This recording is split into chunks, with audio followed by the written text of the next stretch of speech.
Kanika, a matter of relief, the fact that Rhea Chakravarti has finally been granted bail, and more importantly, it's not just the fact that she's been granted bail, the kind of scathing observations and findings of the judge in this Bombay High Court bail order are very significant in terms of the manner in which the Narcotics Control Bureau was handling this case.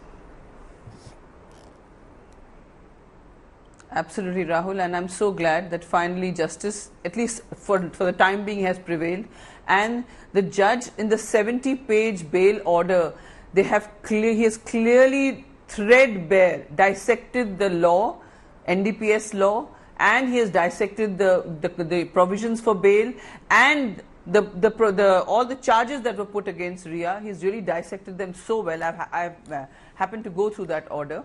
And I want to say to our esteemed Mr. Uma Shankarji that financing and harboring, I agree that even he agrees that there was no harboring because she was living in Sushant Singh's house. She was not giving Sushant Singh, any kind of shelter in her place. So there's no question of harboring there, and that also the court has very clearly said. Okay, Satish Mane Shinde, have you had a chance to speak to Rhea Chakravarti? Satish Mane Shinde, have you had a chance to speak to Rhea Chakravarti? What is she saying? How has she been?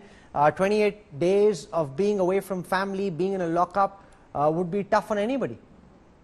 Well, in this pandemic, one thing was certain that, she was not going to get her normal diet.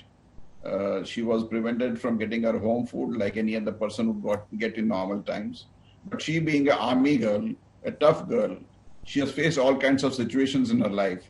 And she was ready to face all the treacheries of being in a lockup, being in a cell, being in the midst of people who are accused of serious crimes. And she told me that because of her conduct in the jail, the entire jail staff treated her with humane gloves, and there was no hardship that she faced. And it is something very pleasant to hear from a person who has gone to jail for the first time in her life, that she was commending the jail staff, the superintendent and his team of officers for having taken care of every prisoner, not only her, particularly the women. Baikala jail has a majority of women prisoners, and she has told us that in the midst of all these people, she lived the life of a common person because she has gone through a hard life right from her childhood, being a defense officer's girl.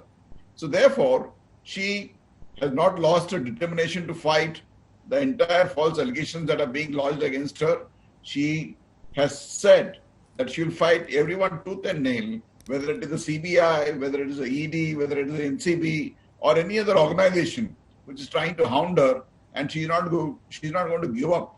And all that she's worried is, in the bargain, the memory of Sushant Singh Rajput has been besmirched, has been washed down to such level by the family of Sushant Singh Rajput itself, that but for the allegations made by the family in the Patna FIR, that she had drugged him and, she used to, keep him away from the family, all these offenses of his drug consumption and other factors which has caused this case would not have come into this picture, and his entire life has been discussed, threadbare.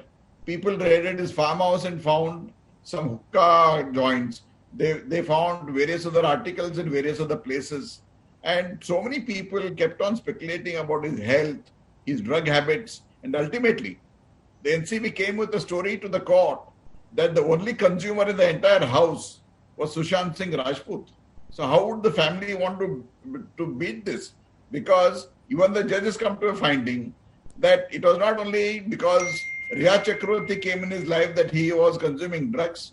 He accepted our submissions that Sushant Singh Rajput was consuming drugs much prior to Rhea Chakravarti came in his life.